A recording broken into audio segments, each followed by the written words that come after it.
Well, hello once again to Yorkshire Gamers, a Big War Games podcast, and something a little bit different for episode 41. I am going to be interviewing a chap called Nick Schofield, and Nick has written a book on the British and Irish volunteers in the Papal States in the 1860s and 70s. So it's going to be great to chat with him about a subject that's of real interest to me. A little bit of a niche subject, so hopefully you are going to stick with us. Either you're a return listener, or maybe you're interested in this period of history and you've popped in for the first time to the Yorkshire Gamer podcast, in which case you are most welcome. And I hope you'll stay for some more episodes, or maybe go back and have a listen to some of the ones that we've done in the past. I'll speak a little bit in a moment about the format of this episode, but I just want to say thank you very much for the reception for the last two episodes that I've done since I came back after the break at Christmas with Martin Kelly and Steve Shan.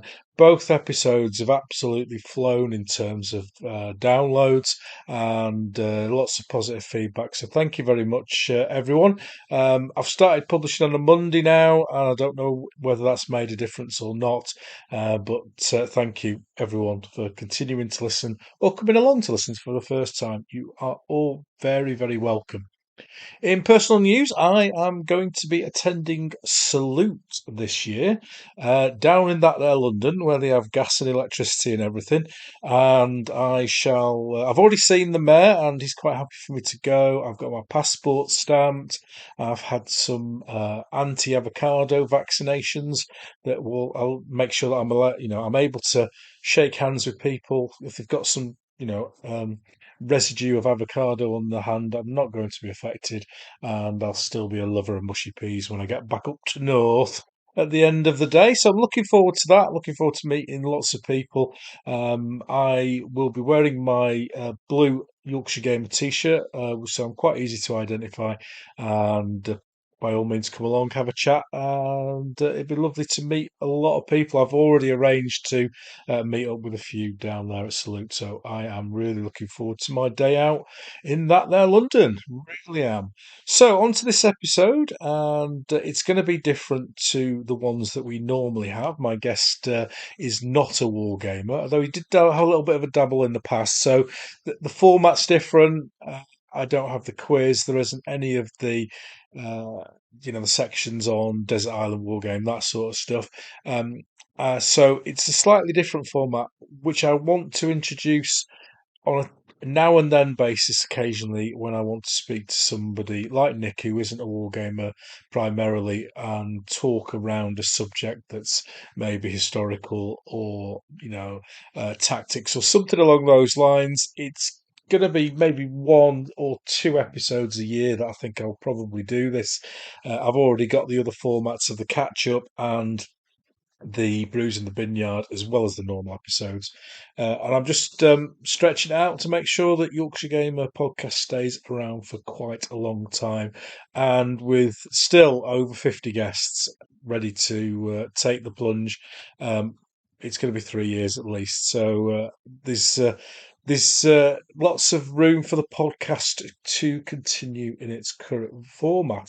So I'm going to talk to Nick very quickly about his background, and then we're into the book and we're talking about the Papal States, the St Patricks Battalion, and the Papal Zouaves.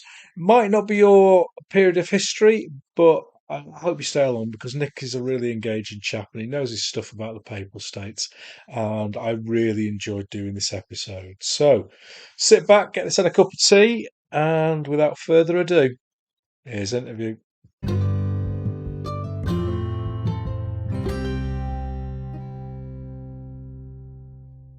Well, hello everyone, and welcome once again to the interview section of the podcast. And as I mentioned in the introduction, today will be a little bit different to the normal, as my guest is the first to not primarily be a wargamer. Although he's admitted to a little dabble in the hobby earlier in his life, and hopefully he'll fill us in on that later on. But my guest is here today as a writer and historian. Many of you out there will know that I have a soft spot for the Papal States in both the Italian Wars and the Italian Risorgimento. It's the latter that my guest is here to chat about today.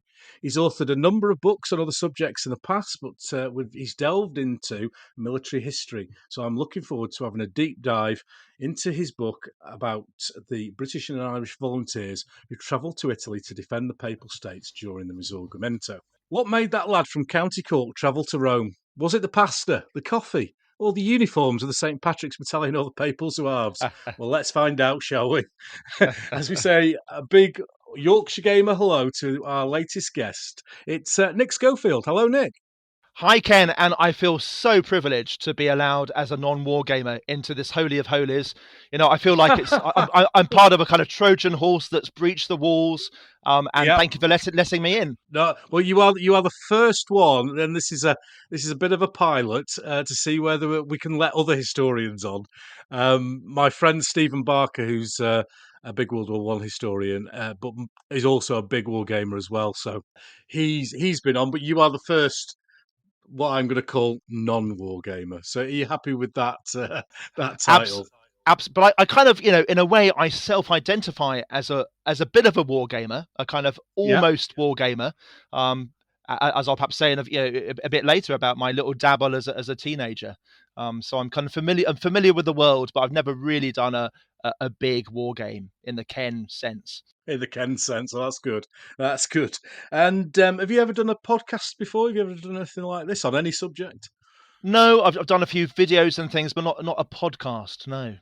So this is this technology is fantastic, and it's great also seeing you, Ken, and seeing all your books and miniatures behind you. And I'm just trying to work out some of the titles on your bookshelf. Actually, I think is that Napoleon's Marshals. Do I see there? Yeah. Oh yes, possibly. That's up there. Yeah. Napoleon's Marshals, Napoleon's Campaigns in miniature will be up there. All the classics. And as you can see, that everything's slightly bowing under the weight. Well, a bit like me as well. I think it's an age-related thing, mate. Yeah, exactly. It too much. Well, I've dug up a little bit of a bio on you, just so that we can give the audience a bit of a knowledge into your background before we start talking about books and stuff. And it says here that you studied modern history at Exeter College, Oxford. Mm-hmm. So you've done all right then. You're not struggling with your writing or anything. I can just about read and write, yeah. And I wish I could go back to university, because I think in a way it's kind of wasted on the young. Because when I went, I was quite nervous about everything, and not particularly confident, and I didn't fully appreciate all the opportunities I had. But looking back, it was a wonderful time. The thing about Oxford is the terms are so short; they're 8 weeks long. So. Yeah. You actually spend longer at home than you do at uni. Well, Exeter's one of those classic colleges, isn't it? With the quadrangle in the middle, and is it next to the library? Very, very good. Yeah, it's right in the heart of Oxford, opposite the Blackwell's bookshop, and next to the Bodleian Library, and it's the fourth oldest. That's the name.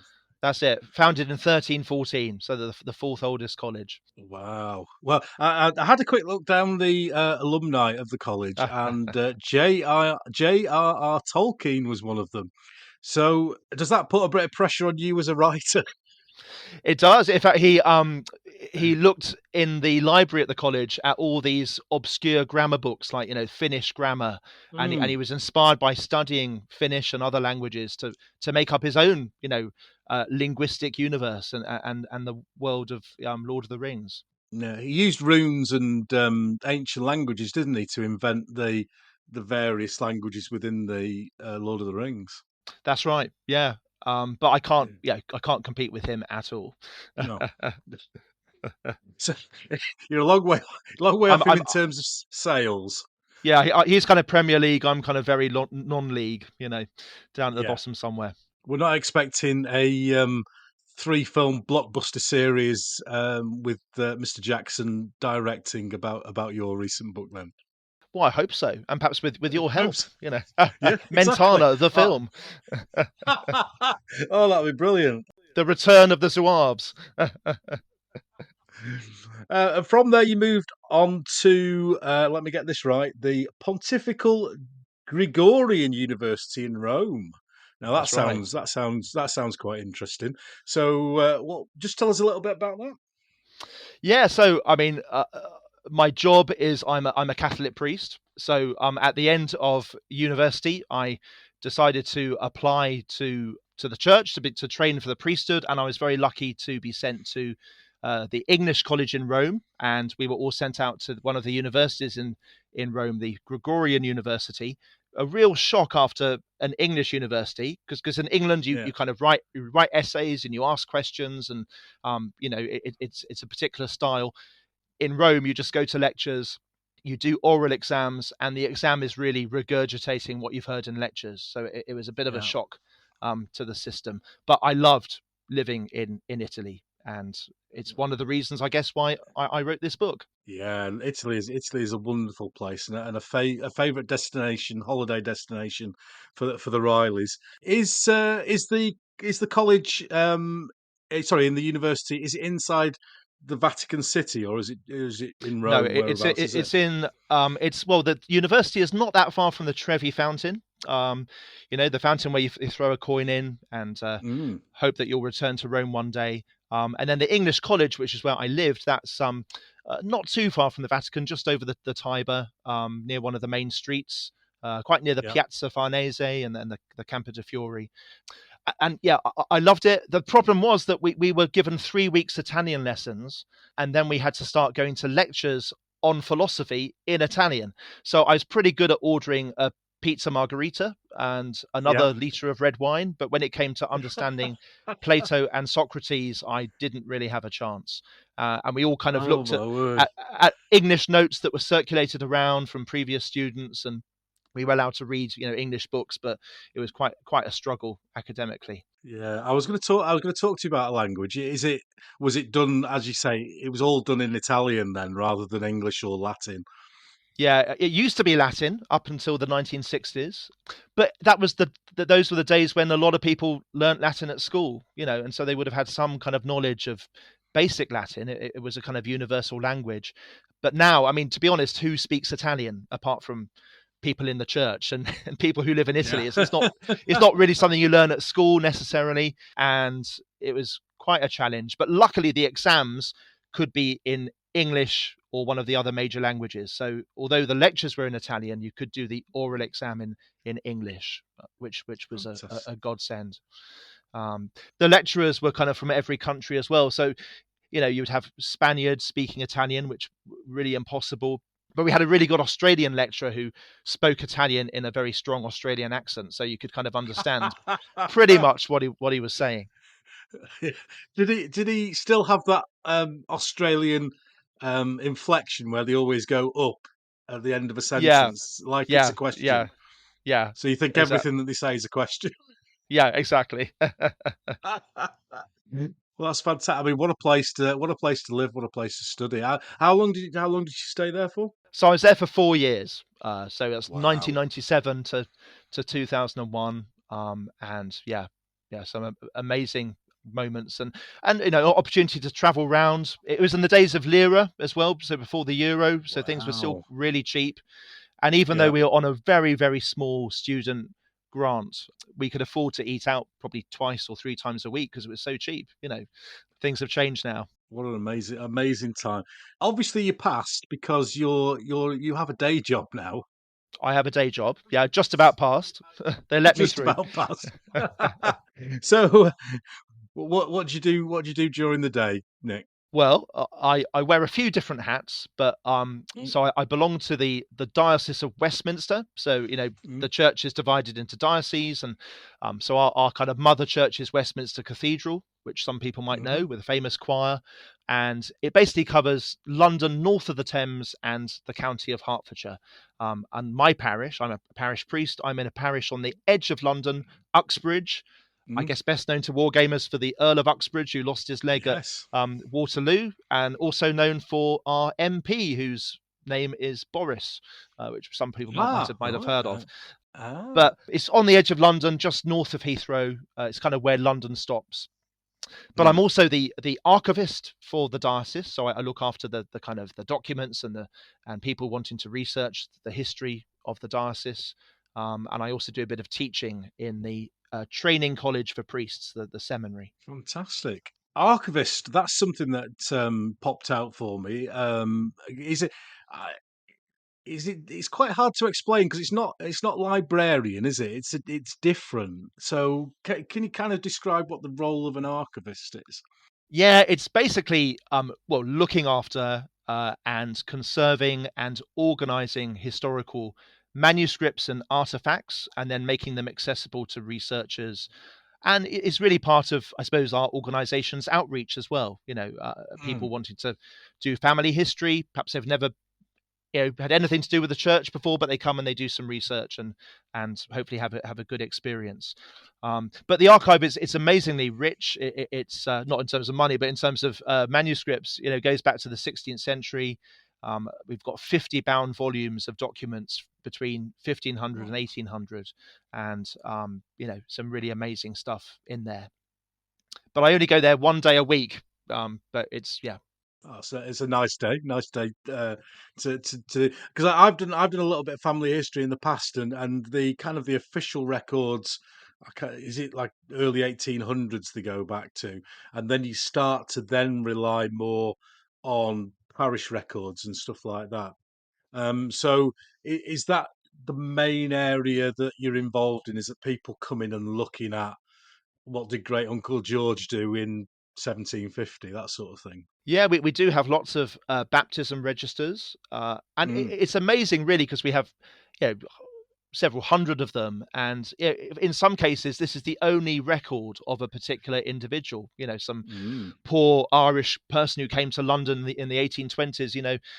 Perhaps they've left nothing behind apart from that one record, and they're probably forgotten by their families. So it's a real mm. privilege, to handle this stuff. So we do help family historians.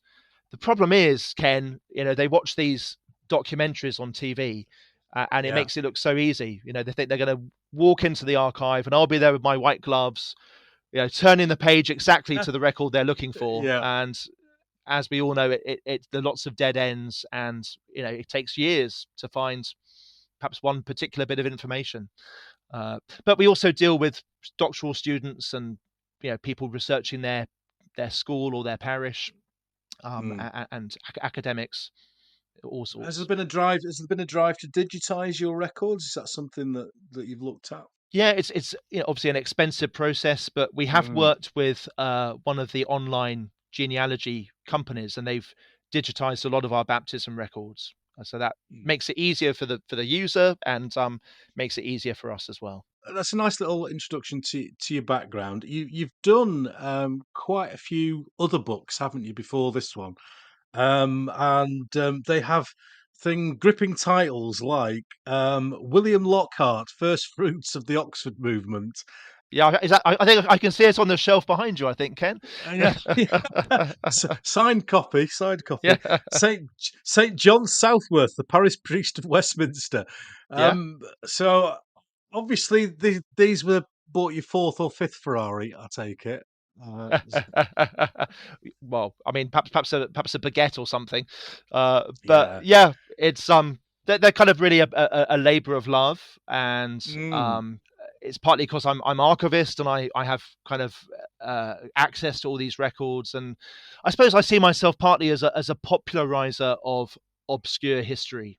So uh, these aren't particularly academic books full of footnotes. It's more trying to popularize and brings people's attention some amazing stories from the past.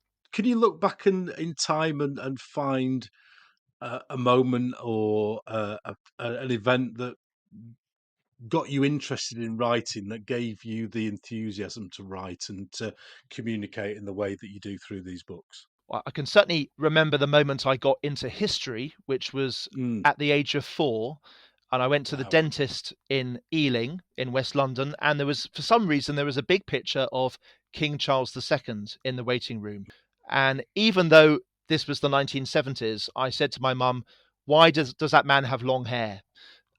And I just loved the look, the kind of cavalier, Yeah. restoration look. And I just began asking questions and looking into kings and queens. So that's how I got into history. In terms of books, I mean, I was brought up in a house full of books, and I love reading, and I just wanted to write, and I discovered I could communicate fairly well by writing. So I got into it. We'll talk more about the book in the coming sections of the podcast. But one thing that I did notice, I did a video review of the book. I think you saw it actually. I Didn't saw you, Nick? that. Yeah. It's brilliant. Thank you so much. Yeah. And kind of one of the things that got me about your book was your style of writing and the prologue to the book. You're setting a picture. It's almost like a film script. You know, the notes that you would have. Is that a deliberate style of writing? Are you trying to not be popularist? I don't want to sort of denigrate what you're doing, but are you trying to reach out to more than the academic reader?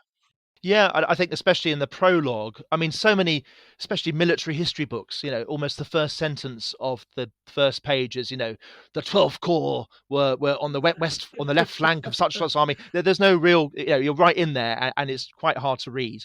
And I think Yeah. setting the scene in a more vivid and pictorial way, and bringing the reader in, especially with this book, which is, I'm the first to confess, is really, really niche. And when I first mentioned it to friends, they often would laugh, and who's going to read that? So you have to make it kind of attractive, and it is a drama. It is a really dramatic story. So I wanted to kind of. You can go back to those friends now, Nick, and say, I have been on an award-winning podcast as a result of this book. So up yours. So there, exactly. so there. How many award-winning podcasts have you been on? It's all there. It's all there. Well, that's brilliant. Thank you very much for that introduction, Nick. It just give everyone, the listeners, a little bit of a feel for your background. And before we move on and we talk about the book in some detail, we did mention in the introduction that you had a little bit of a dabble into wargaming. So this is a wargaming podcast.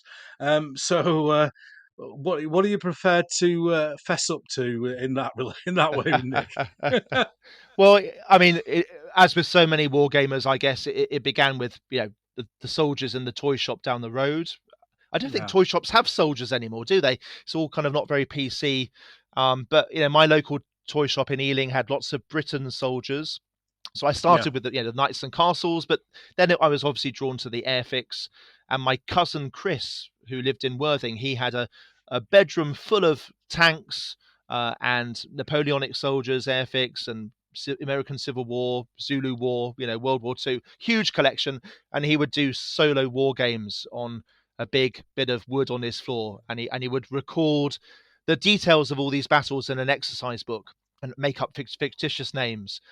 So he was a few years older than me. I kind of followed his example. He had a very, very simple set of wargaming rules, which I guess he took from some airfix book, or what was it? Was it Donald Featherstone? Was that the? Yeah, it was either Don kind of Featherstone the great. Was one. Yeah. I remember one of the rules was, if you rolled the dice and you were able to fire the cannon, you got a circular bit of paper and you just put it over some troops and you remove those figures and put them at the side. So really, really kind of basic stuff. It kind of progressed from there, and I remember being quite ill at one point, and my dad bought me a copy of War Games Illustrated, and I kind of read that in bed, got really into it, and realized all the kind of miniatures that were around.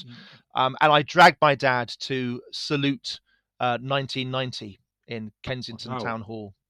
And that was absolutely amazing to see the world of wargaming. But my three main problems really were, firstly, none of my friends were interested in wargaming. It wasn't very cool at my school. Secondly, I was a rubbish painter, not like you. I guess I just didn't know what to do, and I didn't have the money to spend on paints, and I kind of was just having a load of metal figures on the board when it was not really very attractive. And thirdly, I couldn't decide what period to focus on, because I wanted to war game every period. I have a kind of butterfly historical mind like that. I kind of want to do everything. But you'd be pleased to know, Ken, that the two periods I was interested in, one of them was the Landsknechts, the Italian wars. and the other one was the First World War. My granddad, who I remember very well, he was a survivor of the Battle of the Somme, and I Yeah. remember talking to him about it. And he met his wife, my grandmother, at the end of the war. She was a Belgian, he was an English soldier. So I always thought World War One was part of my family narrative. So I wanted to kind of explore that and model it. The problem is, of course, wargaming World War One. If you basically advance over the trench, and that's the end of the game. So it's sort of, at that stage it was a little bit strange. Yeah, it's come a long way. The World War One wargaming. It's something we've talked about on the podcast before. And a good friend of mine, Alex Sutherland, is a World War One historian, and there's a bit of a revisionist movement in relation to World War One and light infantry tactics and that sort of stuff now. So that's something that's very in the fore of World War One historians at the moment. So uh, that's turned a little bit. And I had relatives who fought in the Mesopotamia campaign out, up and down the River Tigris towards Baghdad and Jerusalem, etc. So it's becoming a period of interest again at the moment, which is nice to see. Didn't go very far, but you've got an idea of what wargaming's about, which is great. Yeah, so I know what wargaming is basically about, and I would love to return to it. And I actually have a big church hall, next to my house. So Ah, if there's anybody in the Uxbridge area that wants to, get to use it and talk about using it, then do come and see me. There's lots of tables no. there. We could have a REIT big war game. Oh, brilliant! I think I know a few people who live near you, so that might be doable. And as you now, you don't know this yet, Nick, but are now the official advisor to my Battle of Mentana game. Fantastic. You will hopefully, if I'll definitely try and bring that down south, past Nottingham, to a show. So I'll make sure you know that it's there and we can meet up. Well, that's a fantastic first section. We're going to take a short break now, ladies and gentlemen, and we're going to be back and we're going to start talking about Nick's book.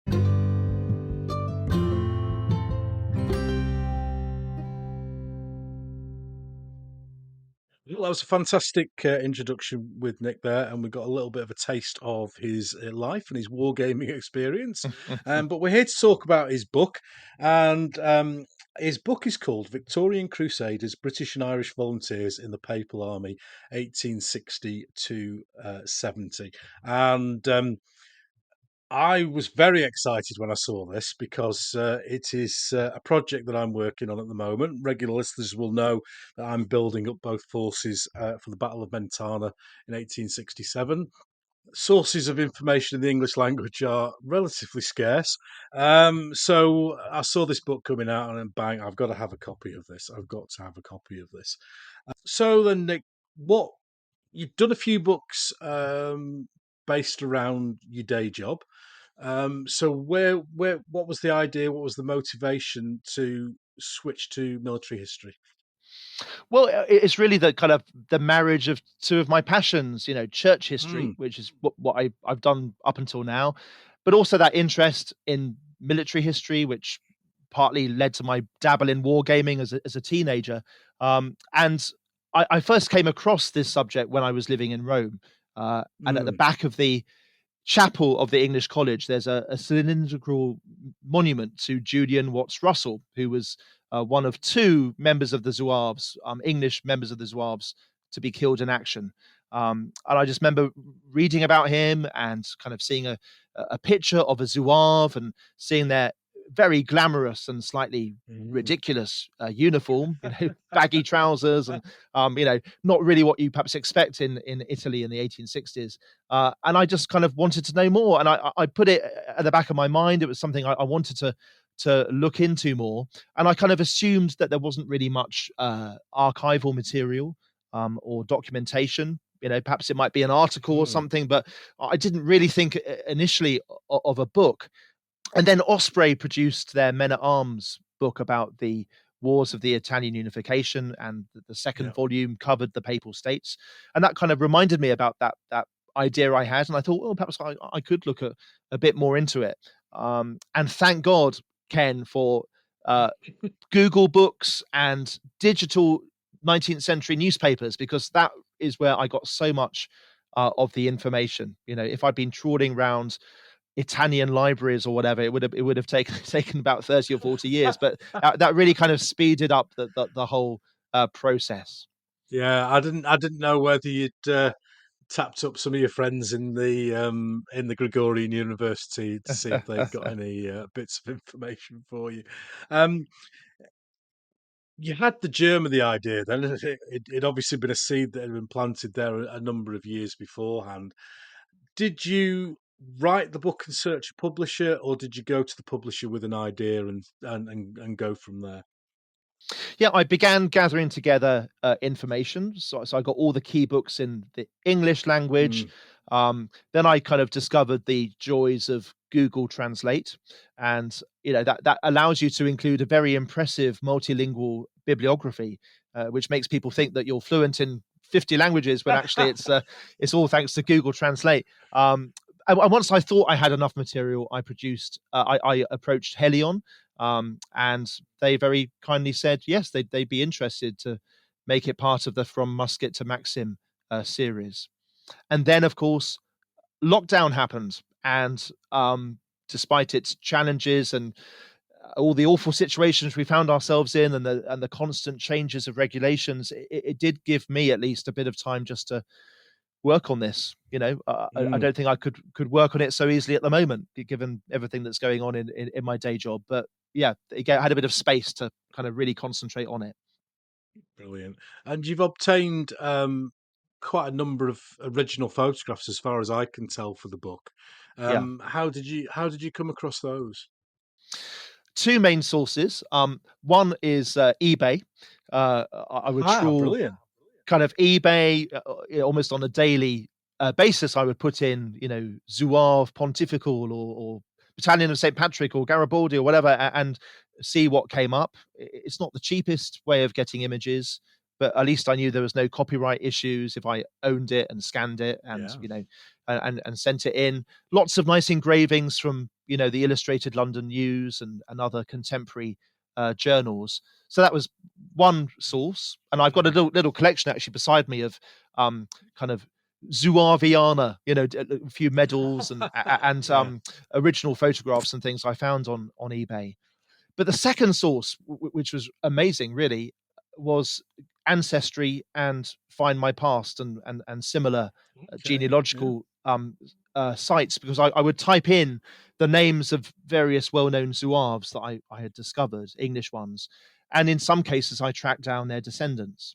Most of them didn't know anything about the fact that their great great great grandfather was a Zouave. In fact, they probably thought I was some nutter, um, kind of stalking them and using these Yeah. bizarre words. But one or two of them were very aware of their family story, and one or two of them had amazing photos, which they very kindly shared with me. And one in particular was a lady who lived in Australia, and she was a descendant of the Collingridge brothers, one of whom Mm. was actually killed in action in 1867. And she had an amazing photo album of original photos that had never been published before. So I was really lucky in tracking those down. Yeah, because it's outside of our immediate sphere of conversation. It's that change in history, isn't it, where we're starting to go from um, art and engraving as a method of recording images to photographs. And you're able to. What I found very interesting about the book is I'm actually looking at this guy, not somebody's interpretation of them. So it's quite an exciting period of history for that reason as well. And although when you look at those photos, it really seems like another age, a completely different era. Many of these veterans only died in the 1920s and 30s. So it's actually, you know, people still alive would have met, um, you know, those who fought in these campaigns in the 1860s. Yeah, it's an amazing when you think about things in that way that there are people alive today who've spoken to Papal Zouaves. Yeah, it's like my It's an dad. amazing thing. My dad, who was 50 years older than me, but he said he met a man who remembered his grandfather who had fought at Trafalgar. So that's amazing, isn't it? Quite so. He must have met this guy in the sort of 1950s. He must have already been an old man, and he remembered as a child his granddad who had been at Trafalgar with Nelson. So the past Yeah. is not that far away. No, that's. I mean, I've spoken to people on the podcast before who've met like Douglas Bader when they were a child Oh, on an RAF yeah, base, and Johnny Frost from Arnhem, and that yeah, as yeah. through people. It's just I this is the reason why I love history. Is those connections, those personal connections. That's lovely to hear that background. So we'll move on to the book itself now, Nick, and this this isn't a doctoral viva or anything like that. But I'm going to ask you some. I'm going to have to ask you some questions Of on course, of stuff. course. So hopefully you've got a good memory. Hopefully you've got a good memory. So myself included, up until fairly recently, and I would consider myself a reasonable student of history. Um, because we're quite UK centric, and we don't tend to look at history outside of the UK, or if there isn't any UK involvement, we tend to go, I'm not interested in that.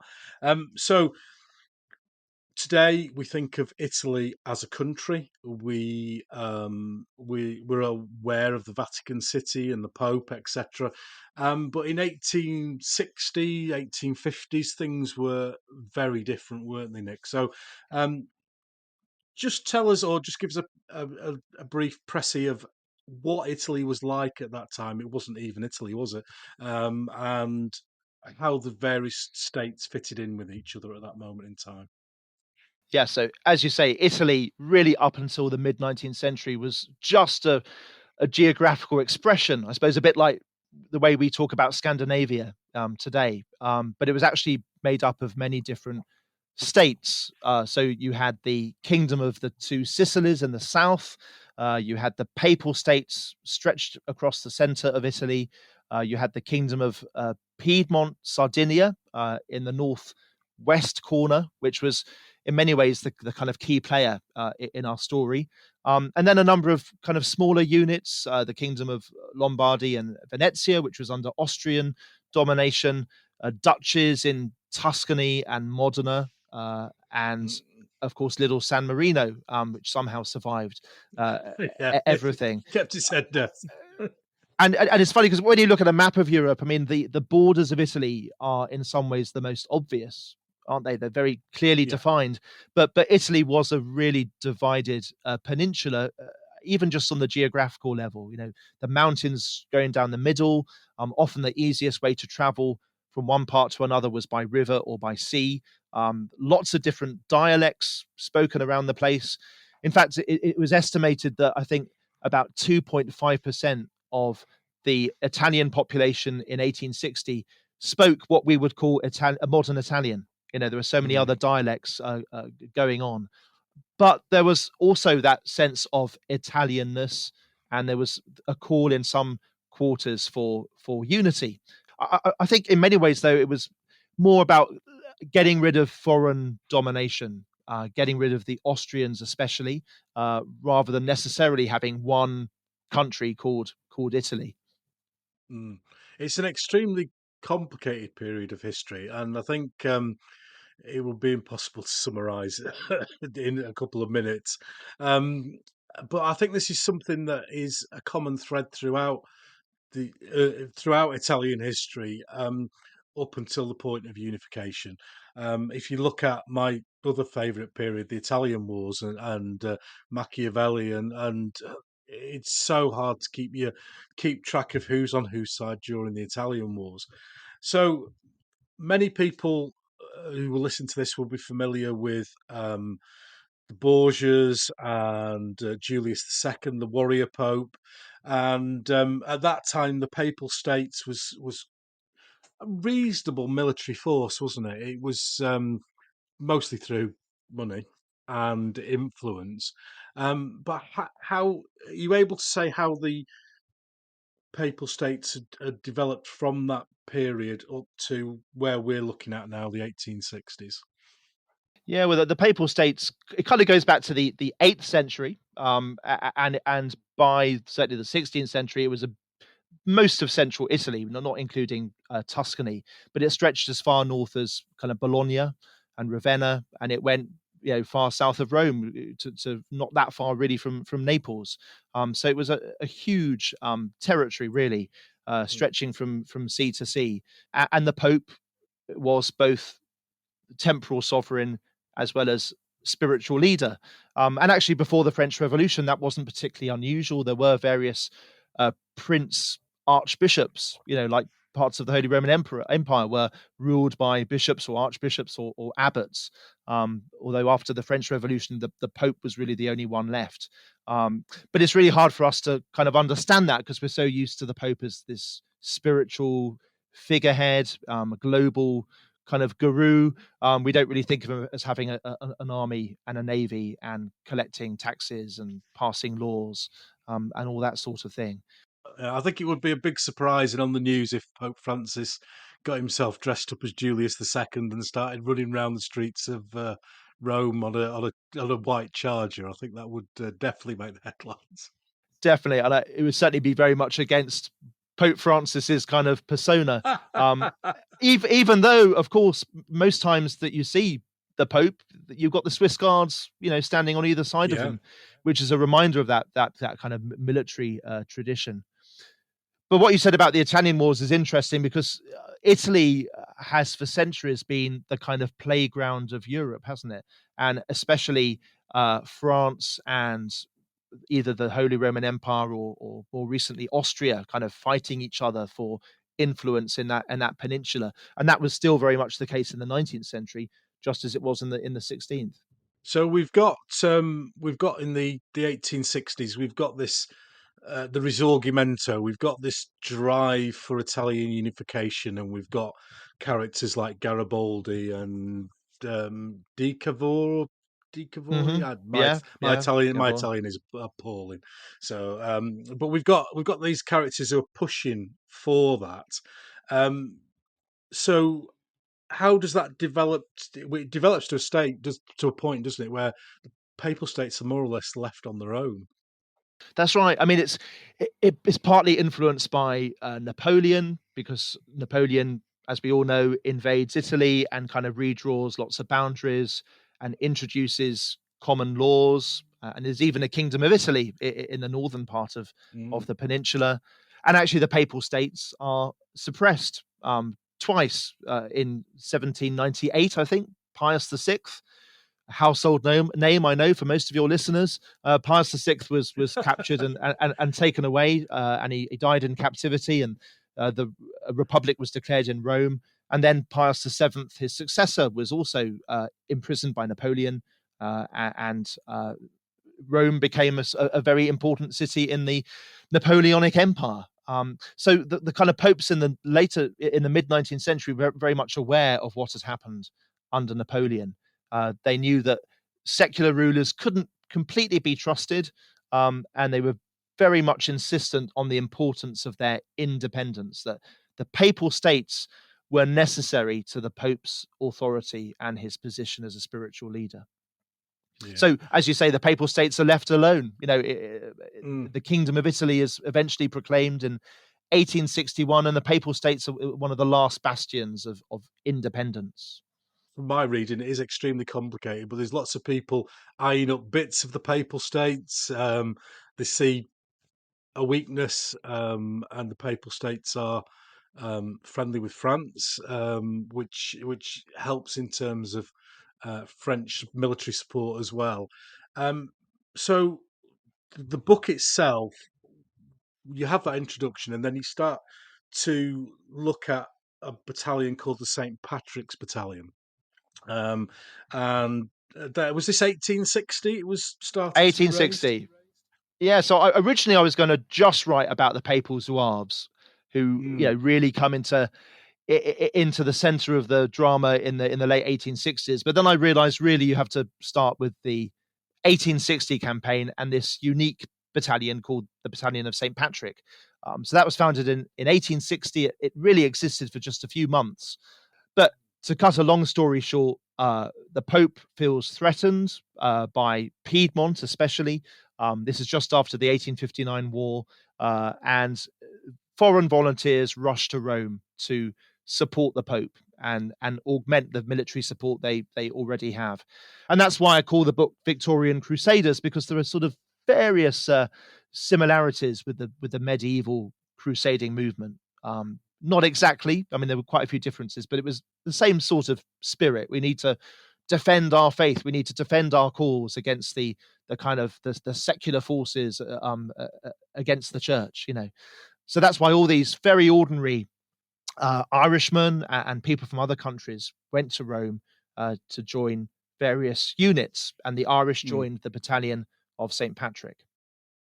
So how did the call go out? Do, how did Liam O'Reilly in church in Cork, waiting? He's hearing the Sunday service.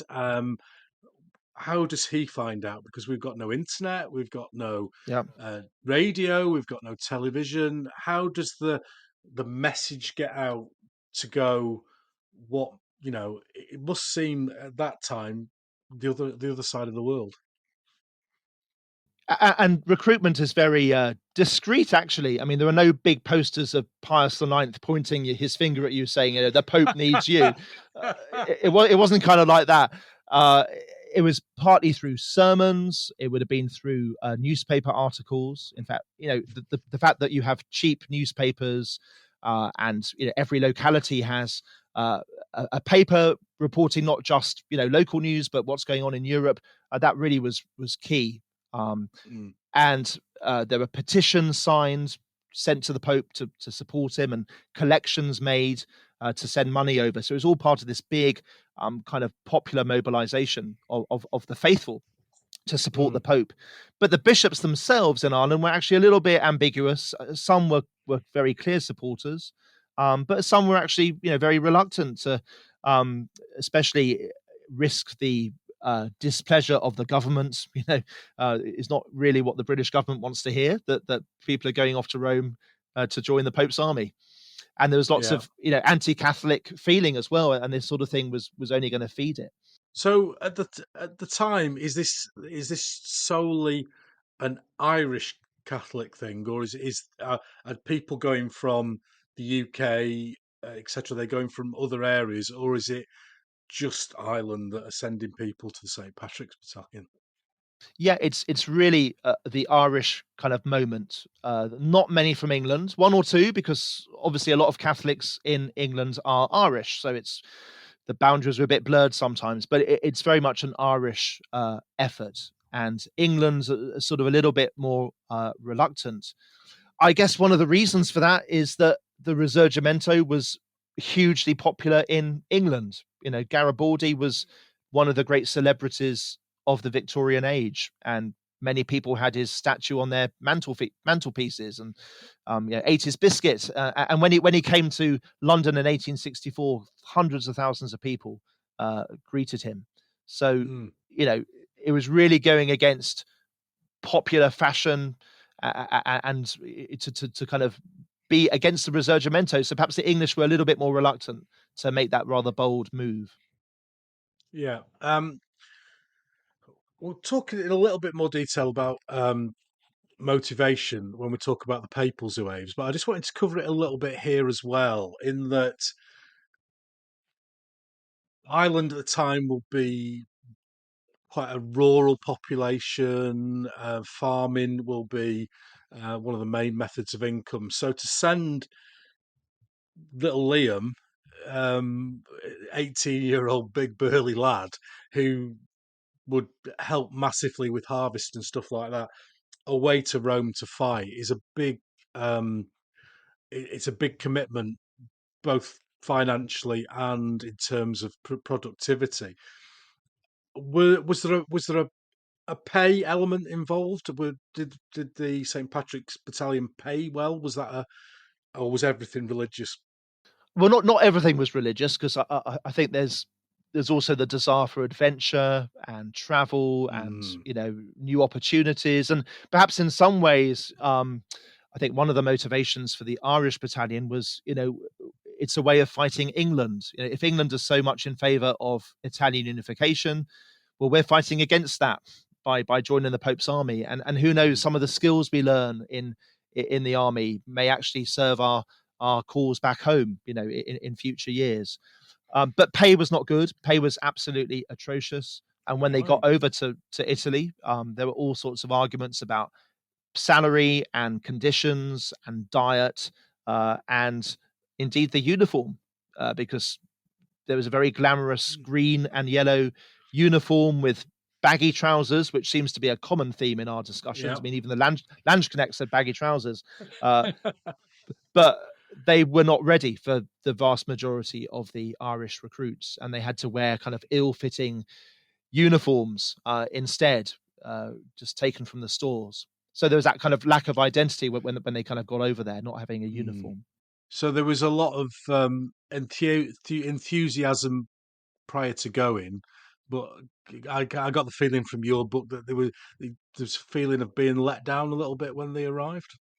Yeah, I think there was. And not really understanding what they were getting involved in. And I think the Italians sometimes didn't really know who these guys were. And I think there was one quote somebody said, what's an Irishman?" And the guys, the Italian said, "I think it's some kind of Dutchman, because some Irlandese sounds very similar to Olandese in Yeah, Italian." yeah, So they had yeah, no idea, who these people were. yeah. Well, with the surname of Riley, there's a bit of Irish kicking around in my background, and we do love a good fight, especially after a few drinks. So I can see see that being a motivational factor as well. So did all the uh, soldiers, potential soldiers, go across in one lot, or did they dribble through in twos and threes? How did they get to Rome? I mean, there was a bit of organisation in Ireland. There were collections and committees formed to send them on their way, and sometimes there were, huge crowds waving them off on the steamer, off to or Liverpool or France. But there were different routes that they took. Sometimes they went to Austria for a bit of training first. Sometimes they went Mm. straight to Italy. Um, but it was, yeah, dribs and drabs and not much organization. And the officer who was in charge of the battalion was, of course, your namesake, Miles O'Reilly. O'Reilly, yeah. And is he a No relation of relation. yours? No relation that I'm aware of. I think my branch of the family was already in Cheshire at that point. We'd come over from Ireland earlier than that. But he arrived late, and it took him time to kind of gather together all these recruits from different parts of Ireland and to try and provide some sort of basic training. And where were they based? Did they have a central barracks? They were split, and that was one of the kind of big criticisms that they went off to Italy, proud to be Irishmen, Mm, gathered together to defend the Pope. But their various companies were split. Some were in Ancona, others in Spoleto and Perugia, some in Rome itself. So they never actually fought together as a unit. But they did fight. I mean, before they could do very much training, the Piedmontese actually invaded the Papal States, and they suddenly found themselves in various actions. And I mean, from a wargaming point of view, it's a little bit limited. I mean, there aren't that many battles mm, or campaigns, but it's basically a kind of a siege, if that's not too grand a word, of Perugia and Spoleto, where the garrison mm, includes Irish soldiers from the battalion. And then there's a big battle at Castlefordade, and then there's a slightly bigger siege in Ancona, which was one of the main papal ports. mm. I'm glad you said Castlefordade because I wouldn't know. I've been miles off with my pronunciation of that. Um, but as you say, they never fought as a unit, did they? They were split, No, no. put out in little companies here and there. And I think was there just one or two companies at I think Castlefordade? there was It was a poss- possibly not even a company. It was a sort of almost half a company protecting some of the artillery and the wagons, ammunition wagons, and we don't even know the names of many of those who fought at Castlefordade. Yeah, it's a I if I remember correctly, there's a great map in your book, and there's Mm. In the appendices, there's some army lists, and there's Yeah, about 5 or 6 thousand on each side. But it was part of a larger thing, wasn't it? The Piedmontese army was much larger than what actually fought in against the papal soldiers. that's right. At Castlefordade, it's just really one flank of the Piedmontese army that's involved in Mm, well, resisting the papal troops. They're trying to make a getaway to go to Ancona to join the rest of the papal army there. But they're sort of waylaid by the Piedmontese, and they try to attack, but it all goes a bit wrong. And yeah. yeah, they kind of retreat in tatters. But the commander of the pontifical army was actually a very well known French General Lamoricier, who had won Mm, fame in Algeria, and actually was very much involved in the formation of the French Zouaves, which is, I guess, why the Zouaves were founded in the Papal Army. But a very, very talented general, as well as a devout Catholic. But he sort of wasn't quite on the ball at Castlefordade. so where does that action with the Piedmontese? Where does that leave the Papal States? Um, at the end of this very short period where the St Patricks Battalion is in existence, just to give us a nice bookend for this part of the podcast. Where are we now with the Papal States? What situation are they in? So that the Piedmontese invade a large part of the Papal States. They defeat the Papal Army, and basically the Pope loses about 2/3 of his territory. So all that is left of the Papal States is the area around Rome. So I guess we would call it Lazio today. And it's also part of a much bigger thing going on, because Garibaldi, remember, in 1860 is pushing through Sicily, and the Kingdom of Naples is slightly miraculously defeated. And he Mm, kind of meets the Piedmontese who've just swept through the Papal States, and that's kind of where the Kingdom of Italy is really mm, consolidated and proclaimed as a result. And it's worth mentioning, actually, Ken, that there were quite a few Englishmen fighting with Garibaldi in yeah. 1860. So you got the Irish fighting with the Pope, and you got various units fighting with Garibaldi. Although officially they Mm. were described as excursionists, with a Ah, particular interest ah. in the volcanic activity of Mount Etna in Sicily, because it was against the law technically to join the foreign Yes, army, the for the foreign. I can't remember what it's called. The Foreign the Foreign Army Enlistment Act or Act. Yeah, Enlistment Act. That's it. Yeah, yeah, which is still around today and is still yeah. a, a question of concern in a number of Yeah. places today. And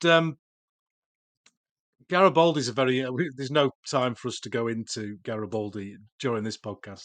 He's a very interesting character, and reading his history has opened my eyes to a lot of things. And I didn't realise things like the red shirt of Nottingham Forest is all down to Garibaldi and his visit to the UK. And he was kind of a media superstar of the day, wasn't he? Everywhere he went. And a kind of a complete one-off. Whatever you think of him, there's not many people like Garibaldi in history. A kind of guerrilla, freelance freedom fighter who switches sides. I mean, as we'll perhaps discuss later, he actually fights alongside some of the former Papal Zouaves in the Franco-Prussian War. So having Yeah. been against each other for so long, they're actually fighting on the same side after the defeat of Napoleon III. And he popularizes red as the color of revolution, because that's what he wore in Latin America during his campaigns there. So yeah, a really remarkable figure, and not really interested in power himself. He just wanted No. to fight for the cause. He always seemed to retreat to a little farmhouse with very little. On the island, Um, yeah. yeah, uh, and having anybody who reads anything about Garibaldi, and if you haven't, I would suggest that you do just for interest. If you're not into the period, read a biography of Garibaldi, and I guarantee you, within 4 chapters, you will be saying, "How the hell is this guy still alive?" And then you realise that he's still in South America and he's not even come across to Italy and been involved in 4 or Yeah, 5 different yeah. wars over in Italy. So an Mm. amazing guy. We've got an update on where we are historically, and then the St Patrick's Battalion kind of drifts away, doesn't it? It's disbanded, and so what? How did that happen? What was? The end of the campaign, the Papal Army is in disarray. Most of the Irish guys go home. There is a small remnant that stays on in Rome, and they call themselves the Company of St. Patrick, and that lingers on until about 1862, 63. And some of them do join the Zouaves, but most of them return home, and actually a lot of them, well, not a lot, but some, get involved in the American Civil War. They're sort of find that a rather attractive proposition.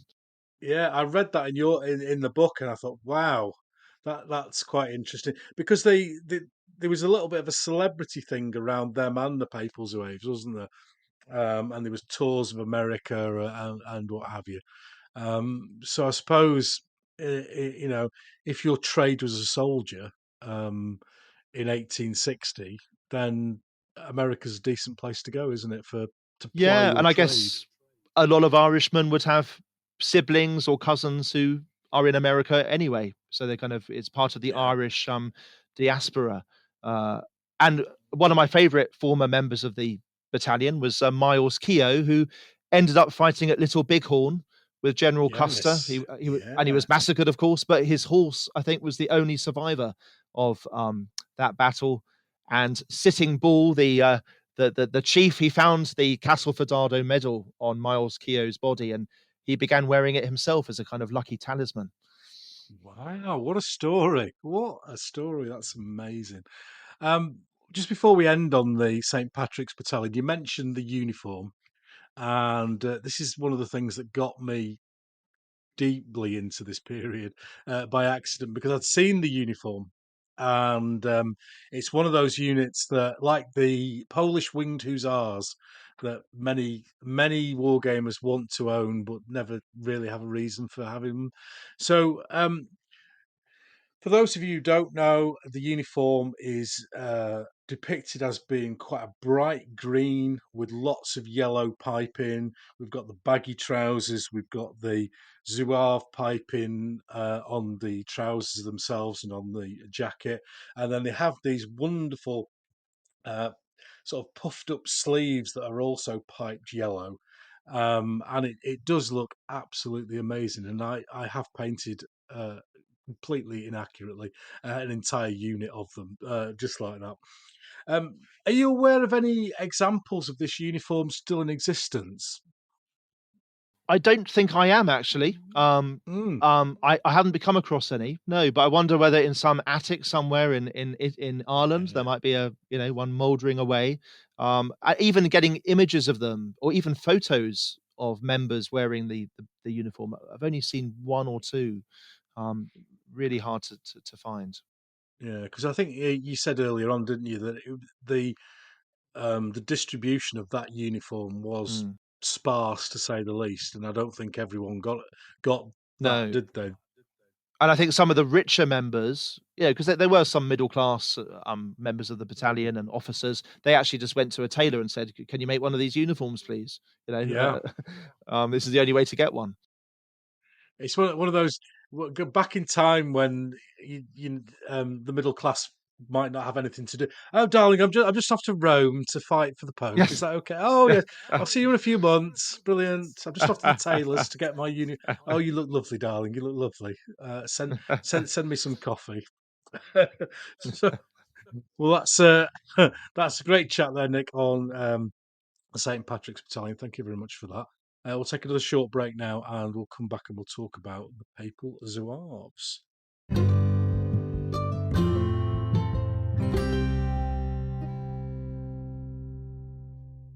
Okay, we are now going to have a chat about the Pontifical Zouaves, Zouaves, however you want to pronounce it. And by now, you'll know that Yorkshire Gamer isn't a source of pronunciation for any language, including English. Well, I think So, Zouave is the Yorkshire way of saying it, isn't it? is it Yeah. excellent? Yeah. Yeah, exactly, exactly. I need to find out if there was any Pontifical Zouaves from Yorkshire, don't I? That would be an even more niche book than this one. Yeah, well, there are a few actually. Wow, brilliant, brilliant. I'm looking forward to I'll dig them out.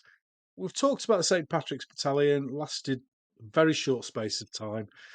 The Papal Zouaves, the Pontifical Zouaves, they come out of a unit, or I don't know how big it was actually, um, from around that time, the Franco-Belgian tirailleurs. Yes. So just explain to people then how the Papal Zouaves came about. So you're absolutely right. The Franco-Belgian tirailleurs, I think that's the London way of Any, pronouncing it. Anyway, yeah. that was also one of the units formed in 1860, and Mm, it was made up of French and Belgians and a large number of very wealthy, kind of aristocratic Catholics from those countries, and they had a prominent role in the Battle of Castlefordade. But after the defeat of 1860, the Papal Army is in tatters, and Monsignor Merode, who was a priest in charge of the kind of Papal Army from a kind of admin's point of view, he was instrumental in forming this new unit, the Pontifical Zouaves, and the commander of the Papal Army, General Lamoricier, he had been involved with the French Zouaves. That's where the Zouaves came mm, from. They were originally Algerian warriors, well known for their military skill and their courage. And when the French colonized Algeria, they kind of rather liked this idea of the Zouave, and it became a unit in the French army. And it gradually became a unit which was comprised entirely of Frenchmen wearing kind of these exotic uniforms. And they were one of the kind of glamorous military units of the mid 19th century. Every army wants to have a unit of Zouaves. And as you know, I'm sure during the American Civil War, there are lots of units mm. of Zouaves. In fact, one journalist wrote, "It's raining Zouaves." There were so many of them in America, and there were Zouaves in Poland, and I think in Latin America, and in the Papal States. And the kind of eyebrows were raised that they were formed in 1861, the Pontifical Zouaves, but various eyebrows in the Vatican were raised because here are Catholics wearing kind of Arab uniforms, so it's kind of all a bit Yeah. kind of counterintuitive. In Yeah. fact, somebody said somewhere, you've got the kind of Turks wearing European military uniforms during the Crimean War, and you got Mm, Europeans wearing kind of Arab uniforms. It's kind of yeah. interchange of styles. It was very much the fashion at the time, though, wasn't it? Hmm. It's like we had flares and stack Yes. heels in the 70s, um, 1970s. That is, in the 1870s, it was the Zouave uniform. Um, so that starts in 1861, and is that the start of a rebuilding of the Papal Army? Yeah, because we forget that the Papal Army in the last 10 years of its existence was really quite became quite modern and up to date. And Mm, the thinking was, well, if the Pope is a sovereign, if he wants to stand alongside all the other European leaders, he needs a modern army. And one of my mm, favorite facts in the book, which I got from another scholar, is that the Papal Army was the third army in Europe to get basically a machine gun, a rapid firing gun. I think that you had the wow. French and the English, and then the Papal States had a very primitive version. Only one of them, never really used in anger, but they were foresighted enough to get one. And even the Papal Navy, That will be enough for me to get it on the War Games table, Nick. You've yeah, set me up there. absolutely. And I forget the name, but it's in the book somewhere. Mitrailleurs. It was I think more primitive than that, and it Yeah. was based on an American invention, and I forget the name, but it is somewhere in the book. And even the Papal Navy, which I know you're big into naval Mm, things at the moment, but the yeah. last battleship of the Papal Navy was made in London in 1859 at one of the dockyard shipbuilders, and then sent off to the one of the ports in the Papal States. So there's a lot of rebuilding and new units and new weapons. So the recruitment then for the Zouave regiment, is very different to the St Patrick's Battalion, isn't it? It's much more international. So, can you describe to us how that takes place? Because people are coming from everywhere to join. They do, and I mean, initially it begins as a primarily kind of French, Belgian, and Dutch phenomenon. In fact, Mm, the largest contingent were from Holland, which is surprising because Holland is actually largely a Protestant country with quite a large Catholic population in the south, but a mm, lot of Dutch Zouaves. But certainly by 1867, it becomes really international, and it's mm, partly through official recruitment offices, especially in places like Austria and France, through committees, national committees to kind of arrange recruitment. But in England and Ireland, it's still a little bit discreet because we don't want to rock too many boats. We don't mm. want to lead to any anti-Catholic kind of riots. But I mean, I just love the fact that in various parishes around England in the late 1860s, collections were made to buy breech loaders for the Pope. So can you imagine at the end of Sunday Mass, okay, notices for the week, there's a jumble sale next Friday at the local convent school. And if you want your first communion children to, make sure you come to the class. And there's a collection on your way out to buy rifles for the Pope. Uh, Brilliant. and, that was very much part of what was going on in the late 1860s. Breech loaders for the Pope. That's a bumper sticker that I could quite happily have on my car. I would Well, like that one. You've got a list of the recruitment numbers, and it's relatively steady away, hundreds or so after the initial sort of inauguration of the unit, and then 1866, 1867, there's a big jump in numbers.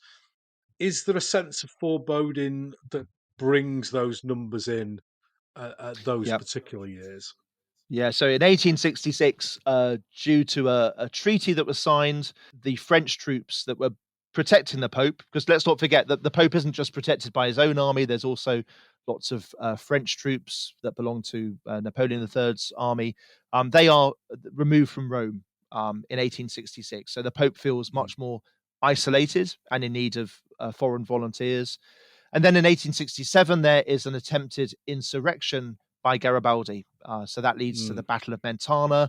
And there's also various terrorist acts basically in Rome itself. One of the barracks is kind of blown up. So as a result of those concerns, recruitment really is increased. And there is actually a kind of, perhaps we sometimes forget this, there's a kind of apocalyptic sense to all this. mm, People like Garibaldi think they're fighting for the future of humanity. There's a lot at stake. This kind of vision of republics and kind of mm, liberal ideals, continuing the French Revolution. And meanwhile, the Pope and his supporters are kind of fighting for tradition and legitimacy and faith. It's almost like a cosmic kind of culture war. It's not just mm. about little movements in Italian states. So there's a Yeah. lot of enthusiasm on both sides. Was that bombing in Rome in the barracks was supposed to be part of a more coordinated attack, wasn't it? If I remember correctly, there was supposed to be a number of bombings, and then Yeah. it was one of them. Many times that Garibaldi shouted "Rome or death," Yes. and Yes. he didn't do either of them. So uh, That's right. There were various attempts at blowing up barracks and other key landmarks.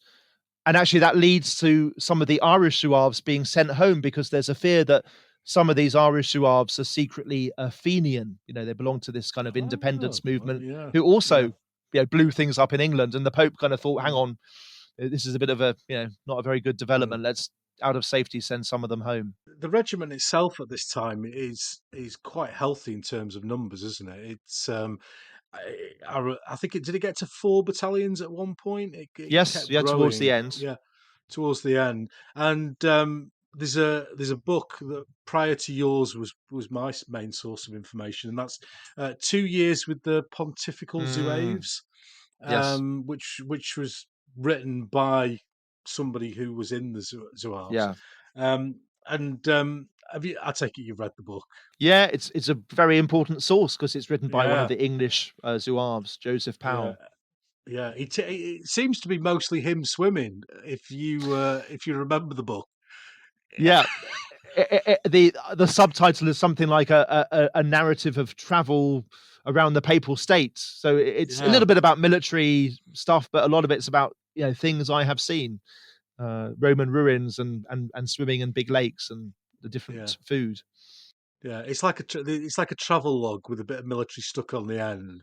Yeah, exactly. And I think if I remember correctly, the description of Mentana is the official release that was done at the time, Time. Yes. rather because Yeah. he wasn't there, was he? No, no, he was one of the ones who joined just afterwards. But it's a very interesting piece, very interesting piece.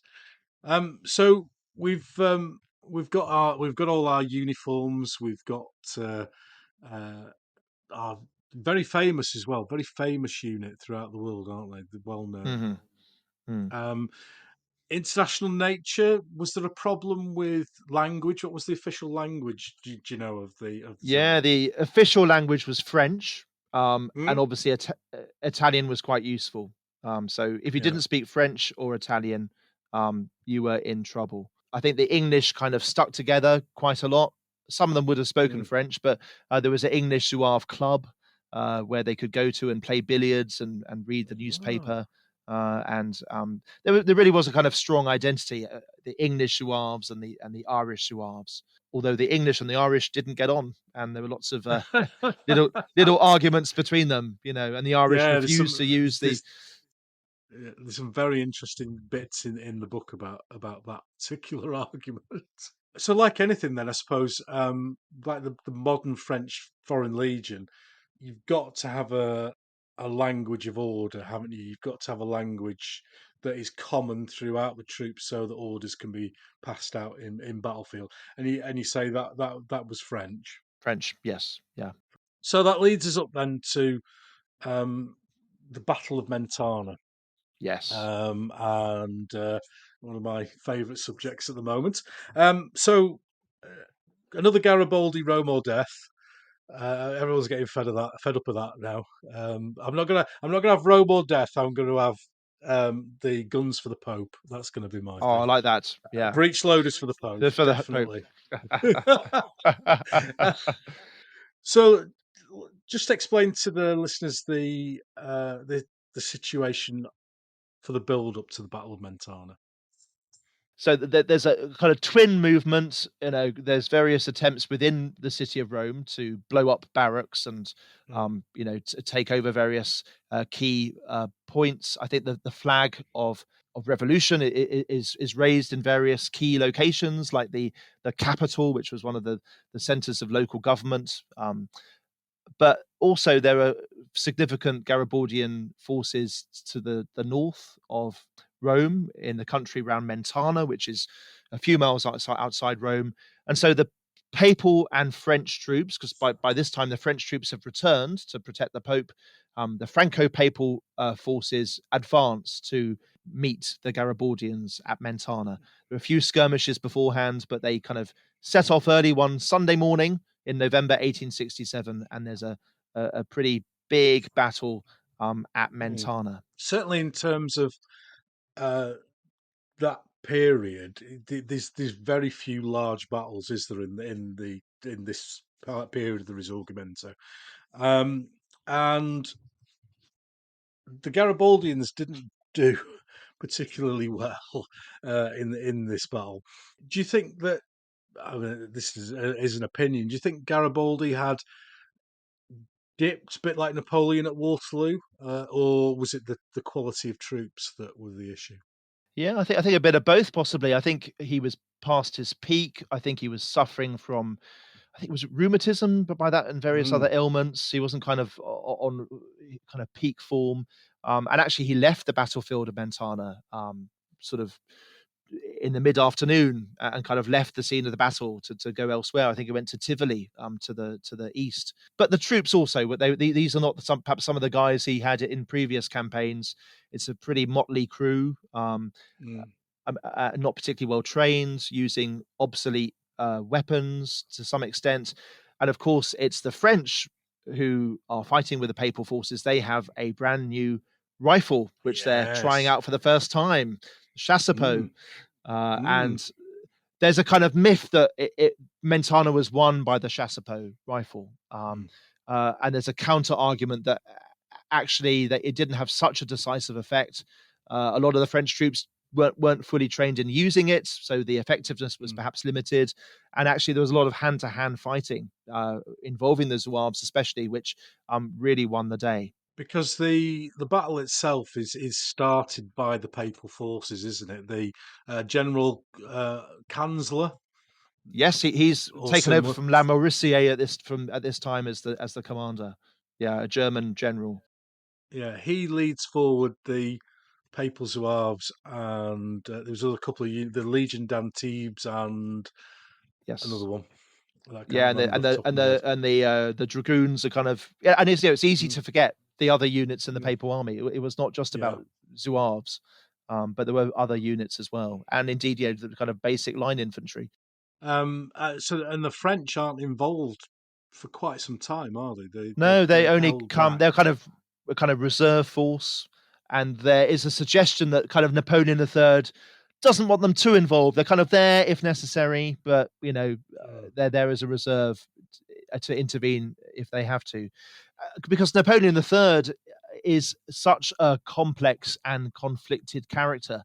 Because on the one mm, hand, he's trying to win Catholic votes by helping protect the Pope, but also he's a big supporter of the Risorgimento, and he's in communication with people like King Victor Emmanuel and earlier Cavour. So he's kind of on both sides. He's trying to be all things to all people, and it doesn't really work. And he is happy to support the Pope, but also he's a little bit kind of reserved. have you had an opportunity to visit Mentana at all? Not since writing this book. I've kind of been pretty near Mentana, but obviously I wrote this in lockdown, and Yeah, yeah. I was a bit limited in terms of travels. Although I did get some pictures from Castlefordade, the other battlefield, Ah, because yeah. amazingly, two of my parishioners come from families who are from Castlefordade, and I was just chatting Amazing. to them about various stuff, and they kind of said, "Oh yes, my grandmother lives there," and I thought, Castlefordade, wow, can I be in touch with your cousins and can they take some photos for me? So Fantastic, fantastic. How generally then are the Papal Zouaves perceived as having performed in that battle? I think there's a lot of anti-Zouave literature. There were Mm, poems written by people like Victor Hugo, kind of saying, "Look, the Pope is massacring his own countrymen, and the Zouaves are mm, kind of, really evil." But for Catholics, they're seen as great heroes, and especially those who are killed in action, including our own Julian Watts Russell, who was from England, uh, a convert family. He's killed towards the end of the battle at the age of 17, and wow. his body is taken back to Rome and really treated a bit like a kind of saint. He's laid in state, evergreen leaves around him. He holds a martyr's palm in his hands. Candles Mm. everywhere. He's almost regarded as a kind of martyr for the cause. Yeah, it's a fascinating battle and a fascinating build up to the battle. And there's a lovely map of the battle in your book, and also a a list of the troops who were present as well, an order of battle. I've seen lots of different orders of battle for the Garibaldians, anything from kind of 4,000 men up to 20,000 men. Were you able to narrow that down? Does the 20,000 come from like media hype, or to make it look like an even bigger win? Yeah, I mean, numbers are notoriously difficult, aren't they, for battles, Mm, especially of this period? And I think the Catholic writers wanted to exaggerate the size of the Garibaldian threat. Didn't we do mm, well in defeating this massive force? Whilst perhaps those in favour of Garibaldi, well, either they wanted to stress the number of casualties, or they wanted to say, why did the Pope, why was he so aggressive in kind of mm, killing a fairly small force? But the order of battle I included, I think, was from an Italian book that I found, and I just, I kind of acknowledged it, and I thought, well, that's, can't find any better information really than that. That must have, some truth behind it. But Garibaldi, I mean, is really elusive, isn't he, to find out much about the military side of Garibaldi. I mean, there's not really many books in English, at least, about the forces of Garibaldi and what weapons did he use and what were the units, and it is quite difficult to find out. Yeah, I think a lot of that will be down or is down to the fact that Garibaldi, as an individual, was never a state. So Mm, he mm, never had like the systems of, like the Papal States with, there'll yeah. be somebody in the Papal States going, how much are you spending on weapons? I want to know Hmm. where the money's going. How much for gunpowder? Hang on a minute, hang on a Yeah. minute. So Yeah. you have Yeah. all this um, record keeping and accountants and stuff behind the army, and it's within Hmm. a state context. Whereas Garibaldi's just some bloke who goes, right, come on lads, this way, Yes. over here. Yes. Pick a red shirt up when you leave home, and then we'll all fit in. So I think that may be the reason why. I think that's really true. Yeah. So it's a victory for the Papal and French troops, and Garibaldi's push on Rome ends. So just describe the history just after the battle. Then how does it develop from there? So Mentana is kind of Garibaldi's swan song when it comes to Italian unification. He has no further military involvement in the Mm, unification of Italy, and his focus kind of moves to France in 1870. Meanwhile, the Papal States is extended in its life by 3+ years. The numbers of Zouave recruits rapidly increases. There's a real kind of enthusiasm, and an expectation that this is going to happen again. There's going to be another Mentana, so we need to go over to Rome and defend him. But nothing really happens for a few years, and it all kind of suddenly crashes to the ground in 1870, really largely due to the mm. Franco-Prussian War. Do you want to kind of cover that now, or do you want to, because that's Yeah, the kind no, of the that final yeah, that's chapter? fine. Because we've got that. We're at that point now, aren't we, where the French are concentrating on the Franco-Prussian War, and their military might is going to save their own country at the end of the day, and the Papal States are left a little bit vulnerable, to say the least. And it all kind of comes to a head, doesn't it, in September 1870? Yeah, which is kind of often forgotten. We all assume that Rome is the capital of Italy, but Rome is taken by force by the Italian army in September 1870. And as usual, it kind of uses very diplomatic language. That the Italians are trying to protect the Pope and get rid of any kind of foreign influence. In fact, there is quite a bit of criticism of the fact that the Pope, who is Italian, is using foreign bayonets to kind of support him. There's Mm, many people who think it should be Italian bayonets, not foreign bayonets. So they're kind of pretending that the Italian army is coming to protect the Pope. But of course, it is no agreement is reached between them, and they enter the city uh, aggressively. Sometimes it's referred to as the siege of Rome. Certainly, the mm, the ancient walls are bombarded. A breach is made on the 20th of September in the morning, and the Italian troops, the Bersaglieri, rush through, and the Papal army surrenders. The Pope kind of mm. says, "Look, make a point of this defense, but we don't want a bloodbath." So as soon as the walls are breached and the Italians come in, then I'm afraid, lads, you're going to have to lay down your arms, because we're not actually a military. Um, Military power is not the key thing here. Is that then the beginnings of the Vatican City as we know it Not today? immediately, no, because the Vatican City only dates from 1929, when an Mm, agreement is made with the Italian government. So for several decades, there's this kind of rather grey area. The Vatican would be seen as papal property. The papacy has certain diplomatic rights. That it's not that he's not just a subject of mm, of the King of Italy, but the Pope regards himself as a prisoner of the Vatican, and he doesn't move away from the Vatican's site until some mm. agreement is made. So there's this kind of very dark period, and the Pope even uh, refuses, he prohibits any Catholics from engaging with the Italian state. obviously not all of them obey, but technically you're not supposed to be involved in Italian politics as a Catholic because the Italians took away Rome, Yeah. aggressively. Interesting. Very, very interesting. And Garibaldi at this time, in 1870, after screaming Rome or death for ages, he's actually not there when the walls are breached.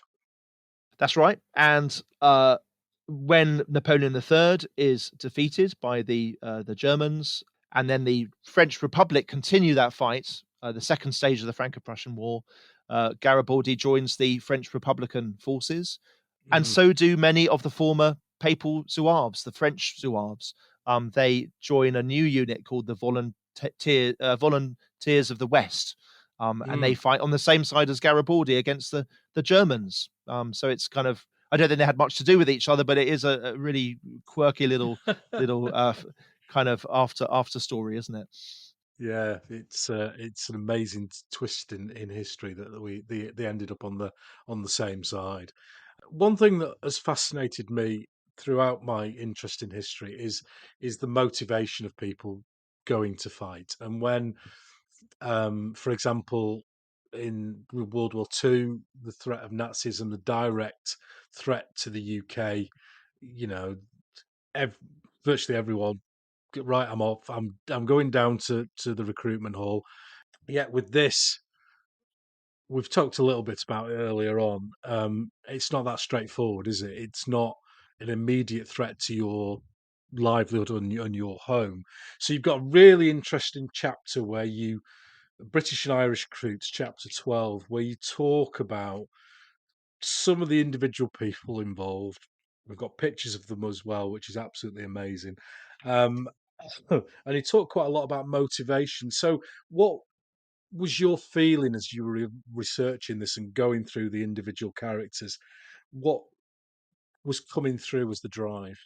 I mean, it differs from individual to individual, of course, and Mm, there are all sorts of factors we're probably not aware of. The peer pressure, the inspiration of a sibling or a family member, even a parent kind of saying, "Look, we want you to do this." But I think although it sounds a bit cliched, I think obviously faith was a big part of it because you're not mm, really going to go and fight for the Pope if you don't believe in the Catholic faith in some way. I think that sense that, as I mentioned earlier, there is an apocalyptic struggle going on. mm. Tradition versus modernity, faith versus reason. All these things going on in the 19th century, partly a result of the French Revolution. And I think just as Italians perhaps were fighting for their nation, I think Catholics were fighting for their nation, which they saw as kind of Christendom or the church or whatever. So they even saw themselves as belonging to this nation that transcended, nation states and was driven by their faith. But there was also, the desire for adventure and travel and new experiences and learning a new language and all the usual stuff as well. And I mean, most of the Zouaves were not soldiers; they had no military background, so Mm, I don't think many of them were actually the kind of people who fought in many different armies and were mm. kind of veterans of numerous campaigns, but they really did believe in this particular struggle. So it's not there's not a mercenary element. There's not I'm a soldier. I'm a professional soldier. Therefore, I'm going to go and do this because I'm a Catholic. I don't think so. People did call them mercenaries, and they and Mm. and they were really hated that title because largely because there was no money in it. You were not well paid as a Zouave. You got to wear a Yeah. silly uniform, ridiculously baggy trousers, and you didn't really get paid. So what was it? You had to do it for a deeper reason. And of course, there was the desire for glory and and setting a good example and becoming a hero and perhaps even a martyr. Some people were on both sides Mm. were ready to die for their cause. You looking at the photographs, you were allowed to have some pretty spectacular facial hair as well. Um, Yes, and that was deliberate because a lot of the Zouaves were quite young. I mean, look, let's be honest, it's a kind of young man's cause. I don't think mm. either of us probably would have left our livelihoods to, to be involved in this necessarily, but they grew whiskers just so they looked a bit older. So they, these kind of teenagers. I think it's looking back now, it's hard for us in our comfortable homes with everything that we've got and television and all that sort of stuff to imagine doing this. It's uh, it's an interesting that thing that you said about adventure, going for an adventure. We can now go mountain biking down the forest, or Mm. um, leisure is a big part of our daily lives. Whereas in the 1870s, surviving and feeding your family was what the day was all about. So I can imagine for many of these young men who went, it was a big adventure. Yeah, yeah, absolutely, and a way to travel. I mean, having said that, a lot of them were middle class. So the Yeah. Zouaves, especially, they had some money, and perhaps they would have had Mm. some access to hobbies. I mean, one of the Zouaves became a cricketer for, I think, Somerset and Middlesex. So he was, very, and the Zouaves had a cricket team in Rome, and they used to play um, the other kind of expat Englishmen. So there was Oh, certain leisure activities they had access to. But yeah, it was one big adventure going to Rome. when it was all over, and people came back, there does seem to be a sense of celebrity from the book. People they're having the photographs taken in the Zouave uniform, which is, we're in the early days of photography, so not everyone's having a snap. Um, in your research, did that come across as, as something that happened to these people when they came back? They were certainly very proud of their experience, Mm, and often after their name, they would put the letters ZP, right, Zouave yeah, Pontifical. yeah. And on some of their gravestones, I've seen one or two in England, they very proudly say Pontifical Zouave under their name. So as if it was one of the highlights of their life. But there's not really much of a veteran kind of organization. They don't do parades or anything. There's not much of a homecoming. I think also they're probably seen as a bit of an embarrassment by some Catholics. The Pope has lost Rome, and certainly after a decade or so, people's uh, kind of priorities shift, and Mm. the fact that people were fighting for the Pope's army, now that the Pope is a purely spiritual leader, perhaps it's seen as something to be downplayed a bit. Mm. But I think the sense I get from reading the book is that they had an immense sense of pride for what Yes, they yeah, did, and yeah, they definitely. wore their medals with pride. And it's a fantastic book. It is a really, really interesting book. Not just if you're interested in the period, but also if you are, interested as I am in motivation for fighting, etc. Um, you've got some great appendices. You've got names of all the people who went. How long did it take Yeah. to put that together? Well, there was a wonderful book which is online, thank God, a Mm, French volume which just lists all the Papal Zouaves, a matriculation list published wow. about 100 years ago. So I just went through that, tried to find all the English Zouaves. And sadly, I also had I had one for Scottish and Irish Zouaves as well, but there wasn't. I had a very strict word limit for the book, so I wasn't able to include all those. When I was given the word limit, I think it was 100,000 words. I kind of thought, how am I going to do that? But then I had to sort of cut quite a lot at the end. Yeah, it's a bit like these podcasts where we say an hour and then it just keeps going. It's always that way. It's Yeah, always that exactly. way. But Ken, can you tell us a little bit about your interest in Mentana, because and how you got into all of this, because it is such a Yeah, kind of niche subject, really, isn't it?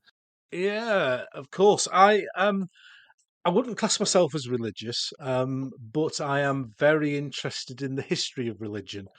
So I will go to churches as a historical visit rather than as a spiritual place to visit. So there's always been an interest in that. I think from early on, at school we always had uh, religious services, and maybe I didn't get involved in the spiritual side of thing, but I certainly went.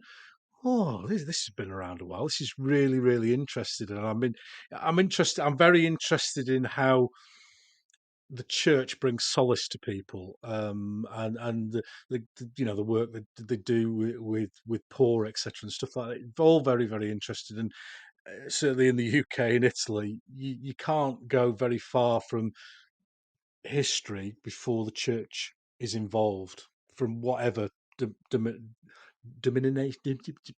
What Denomination, yeah, denomination? yeah. Thank you, Nick. I needed an expert for that word. Certain words you can't get. So I love Italy. I've been to Italy many, many times, and going around Italian churches is just a joy.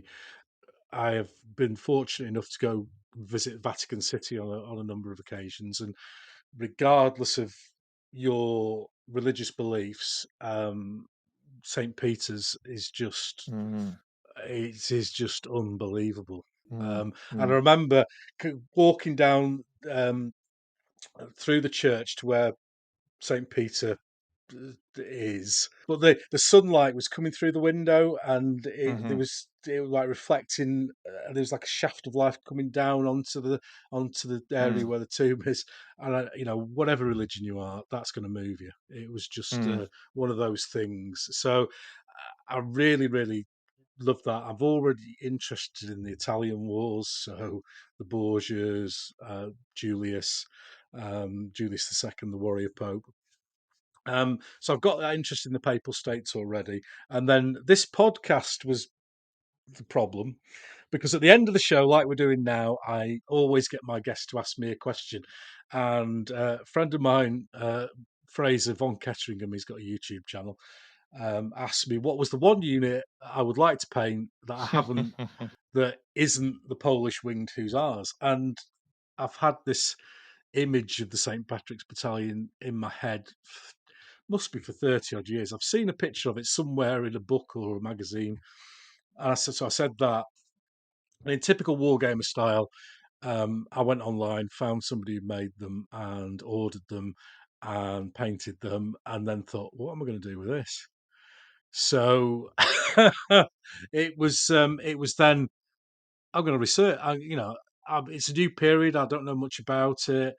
Start reading books. I start getting information on Garibaldi, and I thought, right, I'm going to do the Battle of Mentana. Nobody's heard of it. Let's go for it. And it's just developed more and more my interest in that period of history, and also the Papal States as well, which is just mhm, a mhm, big interest of mine. So that's where it comes from, Nick. It was mhm. somebody challenged me to paint a unit of figures, and here we are 2 years later, and I'm down a massive rabbit hole, and we're talking about it on the internet. Well, I really want to see your Mentana game if it ever comes somewhere close to Yeah, Uxbridge. It'd be yeah, fantastic to see it. it'd be great to have you along, and see you in person. Any plans for any more books, Nick? Yeah, I mean, I always love researching. I mean, it's the kind of way I relax is to do a bit of research and writing. And I've got a few ideas in terms of military subjects. I mean, the three or four ideas I had, and I don't really know if I've got time to be honest. Mm, One, the obvious one would be to do a sequel, which is Garibaldi, to look at yeah, perhaps the 1860 campaign and try and piece together that a little bit and look at the Garibaldian forces. I was also quite intrigued by the French invasion of Mexico, which was a few yeah. years, well, in the mid 1860s, and the little known British involvement, because originally it was a combined French, British, and Spanish operation. So possibly something about the early stages of that. And the other idea was I'm giving a talk to the local history society in a few months about the rifle volunteers of Uxbridge and the Uxbridge Yeomanry and some of the kind of Ah, amateur military units in this part of Middlesex. As perhaps something could come out of that as well. I don't know, but I kind of a bit time short at the moment for. It's a lot of work doing books, and I really love it. But you do need lots of spare evenings. But the wonderful thing is just how prolific military publishing is, and mm, it is relatively easy to publish something if you have an idea and you want to put the work in. And thank God for publishers like Helion who are yeah. produce so many titles every year. Well, it's been lovely having you on the show, Nick. Thank you very much for your time this afternoon. My Victorian pleasure. Crusaders by Nick Schofield, from Helion. Highly recommended by me, not just for the period, but also for the read. It is a really good book. Um, Thanks once again, Nick. If you'd like to say good night to Thank you. everyone. Good night, everyone. A pleasure being with you. Lovely. Good night, everyone.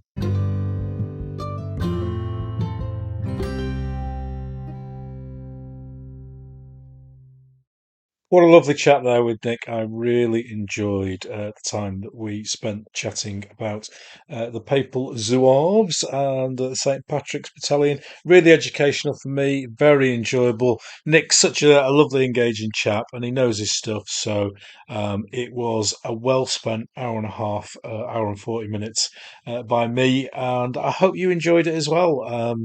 It's the joy of doing these podcasts is I get to speak to people I want to speak to, and I'm not forced into any interviews through sponsorship or the requirement or need to get a big name onto the show to get the numbers up, or go down and get somebody from Bolt Action or 40k, or you know these other areas have lots and lots of podcasts. So I'm here to do the Yorkshire Gamer thing. So, and I'm glad so many of you come along and listen to it with me.